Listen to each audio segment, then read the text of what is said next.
দিল্লীৰ এটা ঘৰৰ ভিতৰ চৰা আপোনালোকক দেখুৱাবলৈ লৈ এই ঘৰটোলৈ মন কৰক টেলিভিছনৰ স্ক্ৰীনত দেখা এটা ঘৰ এটা সৰু ঘৰটো দেখিলে গম পাই নিম্ন মধ্যবিত্ত পৰিয়ালৰ ঘৰ নতুন দিল্লীৰ পাণ্ডৱনগৰ অঞ্চলৰ এই ঘৰটো এতিয়া চৰ্চাৰ কেন্দ্ৰবিন্দু হৈ পৰিছে আমি সকলোৱে জানো কেইদিনমানৰ পূৰ্বে শ্ৰদ্ধা হত্যাকাণ্ডক কেন্দ্ৰ কৰি সমগ্ৰ দেশত আলোড়ন সৃষ্টি কৰিছিল যোৱা মে মাহতেই শ্ৰদ্ধাক নিশংসভাৱে আফতাবে হত্যা কৰিছিল ইয়াৰ পিছত শ্ৰদ্ধাৰ শৰীৰ ৩৫ টুকুৰা কৰি ফ্ৰিজত থৈ দিছিল আৰু নিশাৰ ভাগত আফতাবে শ্ৰদ্ধাৰ মৃতদেহ টুকুৰা লৈ গৈ মেহেৰলিৰ বনাঞ্চলত জীৱ-জন্তুৰ বাবে পেলাই থৈছিল সেই ঘটনা সংঘটিত হৈছিল মে মাহত কিন্তু এই যে পাণ্ডৱনগৰৰ এই ঘৰটো দেখিছে এই ঘৰটোতো অনুৰূপ ঘটনা সংঘটিত হৈছিল জুন মাহত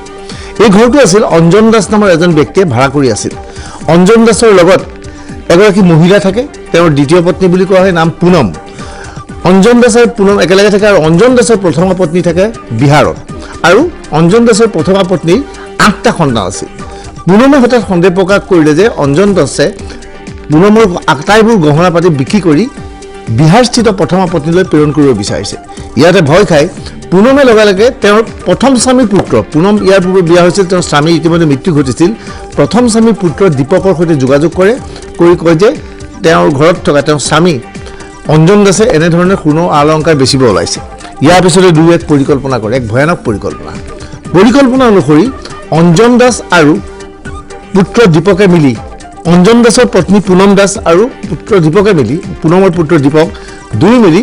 অঞ্জন দাসক নিচাজাতীয় দ্ৰব্য সেৱন কৰাই দিয়ে নিচাজাতীয় দ্ৰব্য সেৱন কৰাই মানুহজনৰ যেতিয়া মৃত্যু হয় মৃত্যু হোৱাৰ পিছত এই ঘৰটোৰ ভিতৰত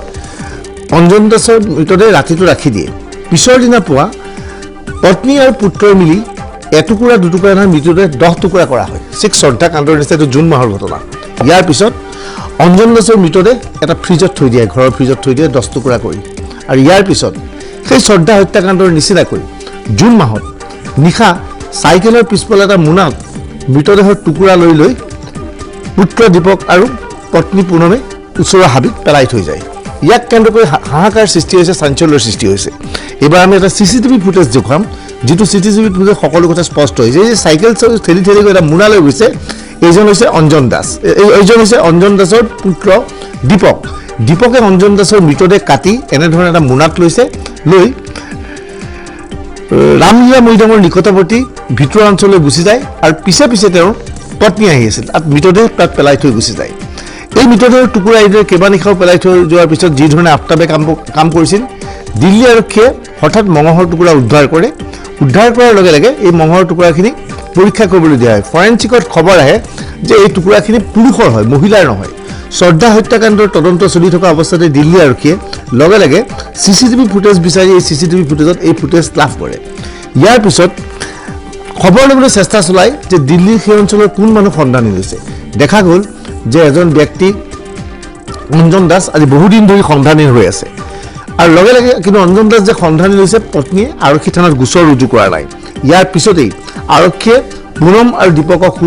সোধপোছৰ অন্তত অৱশেষত স্বীকাৰ কৰিছে যে তেওঁলোকে অঞ্জন দাসক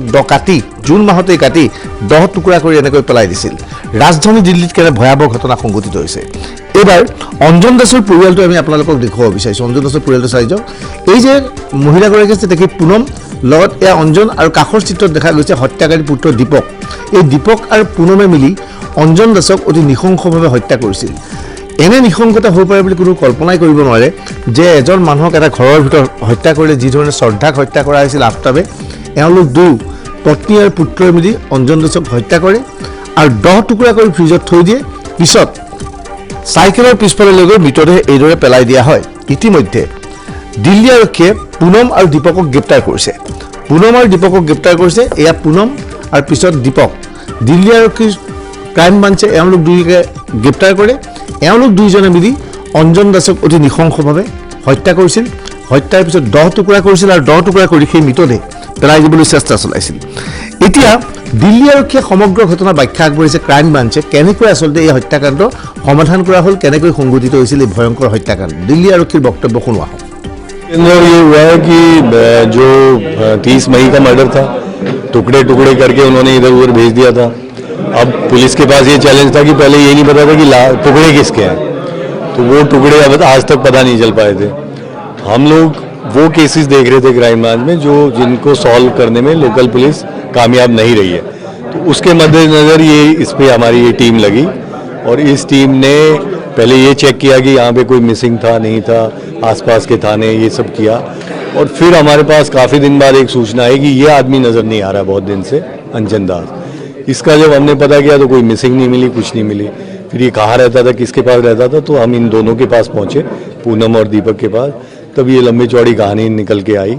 कि ये पूनम इसके साथ रहने लगी, पहले कल्लू के साथ रहती थी, उससे पहले सुखदेव तिवारी बिहार में इसकी शादी हुई थी और कल्लू से इसका लड़का दीपक था और दीपक और ये दोनों इससे परेशान थे क्योंकि ये इनके पैसे भी छीन लेता था, कुछ बुरी नज़र रखता था। जो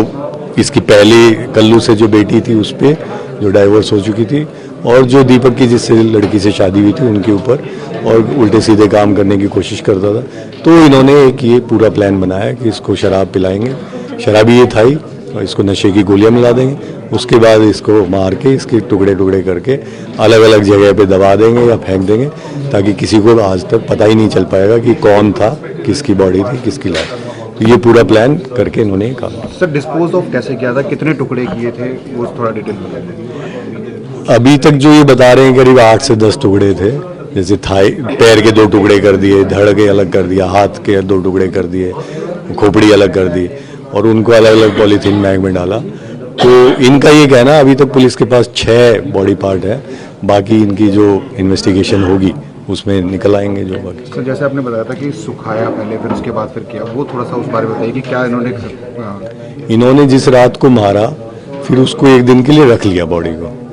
कि वो खून वगैरह जम जाए, क्योंकि बाहर जाएंगे पॉलीथीन में जाएंगे, खून रिश्ता हुआ जाएगा तो पकड़ में आ जाएंगे। तो इन्होंने इस प्रकार से उसको अरेंज किया कि वो पता ना चल पाए और फिर जब वो सूख गया तब बॉडी को काटा, खून वून सारा साफ कर दिया। वो प्रिकॉशन इन्होंने इसलिए लिया कि खून की बूंद कहीं इधर उधर होगी तो कोई ना कोई सुराग कहीं पे बाहर वालों को किसी को इसकी भनक ना लगे। सर श्रद्धा मर्डर में भी इस मर्डर का जिक्र आया था, सामने आया था, जिसमें लोकल पुलिस से कांटेक्ट भी किया गया था, वो उस बारे में भी। श्रद्धा मर्डर में जब ये बात आई थी तब मेरी उनके डीसीपी और एडिशनल सीपी विक्रमजीत हैं उनसे बात हुई थी और छाया भी थी उस समय।